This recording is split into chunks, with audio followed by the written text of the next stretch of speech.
I am so tired.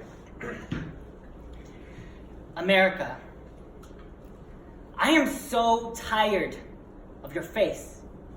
Looking at me like I ain't got no place here, there, or anywhere for the matter. Because according to my decree for what I know belongs to me, my education, my preservation, my authentic reconstruction of my own reparations, is written down for you and me to read in the syllabus.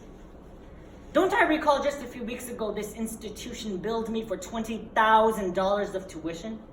Don't blame my inhibition for your misinterpretation. I belong here. I belong here. I belong here. So don't give me that face like I don't belong here.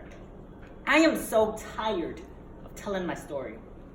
But I'll do it one last time so you can register it in your head when you use it to talk to me. I am Hmong, ethnically.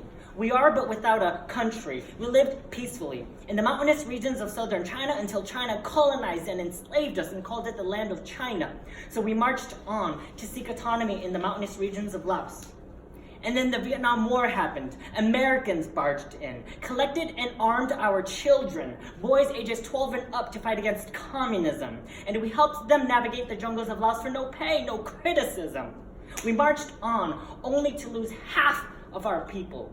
And my parents had to march on by foot from Laos to Thailand refugee camps where some of my siblings were born. Together they marched on to America, to California where I was born. So yes, I am one of the lucky ones.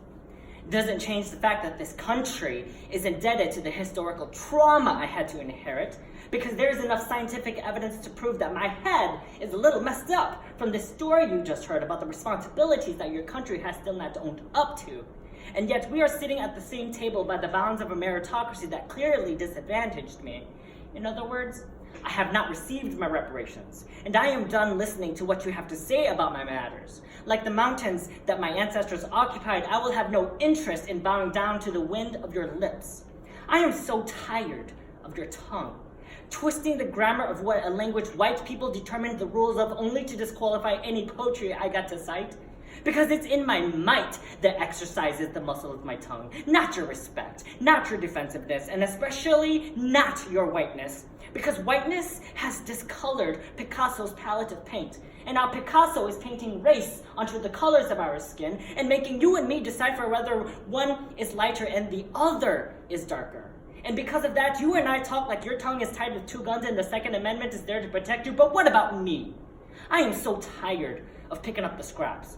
The labor of thinking about race and talking about race and having to handle white fragility is not something that I signed up for. Actually, I did sign up for it. It's embedded into the fabric of all college institutions, and I am merely a vessel that transfers blood from one syllabus to the next in the hopes of plagiarizing another syllabus for the next generation to consume. Isn't that what we're conditioned to do?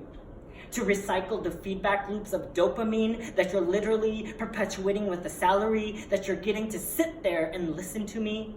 I am so tired of challenging the status quo, because never has the status quo ever benefited me. But who cares, right? Because whether the status quo benefits me or not, I have to depend on myself for my success and for my dreams to come true. Because like Martin Luther King, I have a dream too. But at the very least, I have the social, emotional, and political resources that this institution has afforded to me for $20,000 of tuition. I belong here. I belong here. I belong here. And even though I am so freaking tired, I know that my parents ran through many nights of jungle and swam across a river of dead bodies so that I could stand here and cite this mediocre poem. And because that might is embedded in my DNA, I have my reason to march on, America. How about you?